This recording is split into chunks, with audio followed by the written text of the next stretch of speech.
Dictation start होगी 5 second बाद।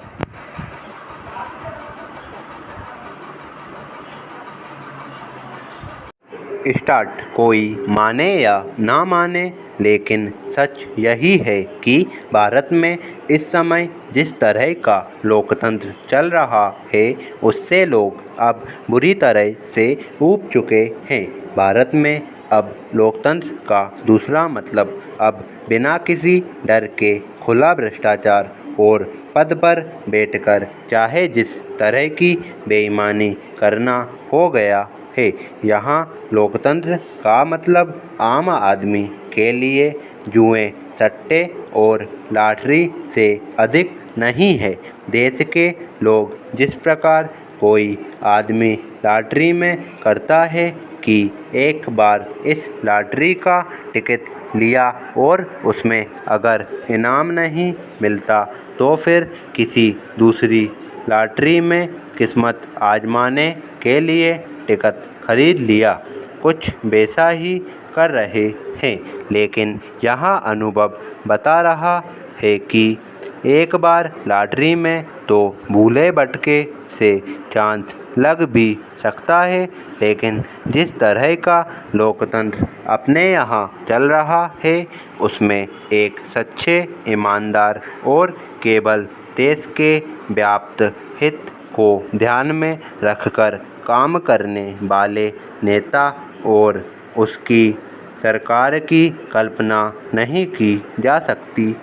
भले ही हमारे पितृपुरुषों ने बहुत सोच समझकर संविधान को बनाया हो और उसमें आज जिस तरह का लोकतंत्र चल रहा है उसको लोक साम्राज्य ही सबसे श्रेष्ठ विद्या माना हो, लेकिन समय की कसौटी ने बता दिया कि उसको लोकतंत्र के नाम पर भारत में जो ग्रहण लगा है, अर्थात भ्रष्ट, स्वार्थी और नैतिकता से विहीन पद्धति चल रही है, वैसी दुनिया की किसी अन्य शासन व्यवस्था में नहीं है। तानाशाही के बारे में कहा जाता है कि वह सबसे खराब व्यवस्था है, वहाँ पर कोई गुंजाइश ही नहीं है। जब गुलाम होकर रह जाते हैं और तानाशाही जो भी कहता है उसको मानने के लिए बाध्य होते हैं।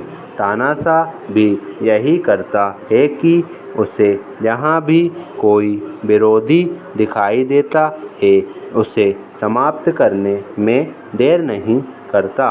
उसका सारा समय केवल अपनी कुर्सी की सुरक्षा में जाता है।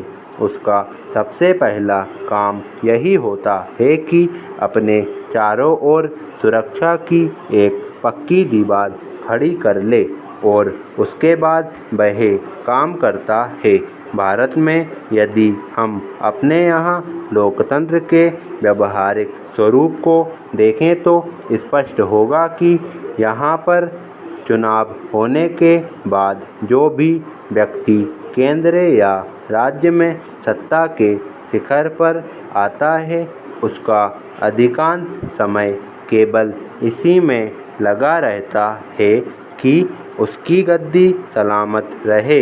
यदि उसकी पार्टी में किसी प्रकार का असंतोष नहीं है और कोई उसे चुनौती देने की स्थिति में नहीं हो। स्टॉप।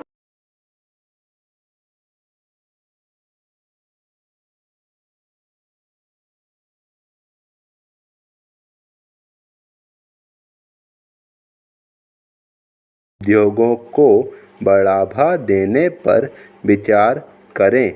जब तक आप छोटे और कुटीर उद्योगों को बढ़ावा देने की नीति नहीं अपनाएंगे तब तक इस देश से बेरोजगारी की समस्या को दूर करना संभव नहीं हो सकता।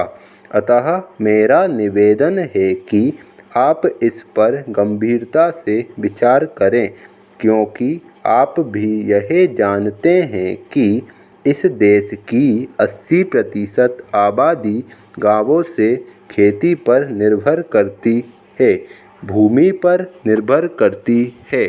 स्टॉप।